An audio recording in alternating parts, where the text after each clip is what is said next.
今次要幫我打箭由直毛換成捲毛，捲毛會令到支箭飛出去嘅時候旋轉，自轉住咁飛出去呢，就會飛得穩定過用直毛好多。戴翻個頭盔先，呢個並不是教學影片，純粹係我自己黐毛嘅記錄，我自己都唔熟手㗎，所以如果你需要學黐毛，請諮詢翻你嘅教練。如果你係教練嘅話，咁你一係眯埋眼，一係碌落下一條片啦。本身嘅直毛係用膠水黐上去嘅，所以就要用戒刀批走啲毛先。然後就要花啲時間將啲殘留嘅膠水慢慢刮翻落嚟，刮乾淨之後就要用呢個儀器喺箭桿上畫線，然後就會獲得啱啱好相隔120度嘅3條線啦。之後揾翻包箭毛會跟埋嘅雙面膠紙，逐條搣開佢哋，然後就可以沿住箭桿上畫好嘅線黐上去啦。黐晒咁多條之後，就可以搣咗面嗰塊膠，將啲箭毛黐上膠紙度。再用手指壓實，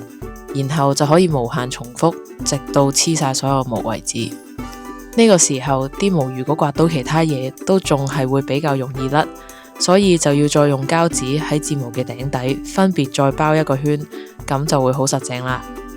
最後就將下面多咗出嚟嘅雙面膠紙搣翻走，咁就搞掂啦。好多同學都覺得黐毛好痛苦，我自己就覺得個過程都幾治癒。如果黐毛可以成為一個副業嘅話，好似都唔錯。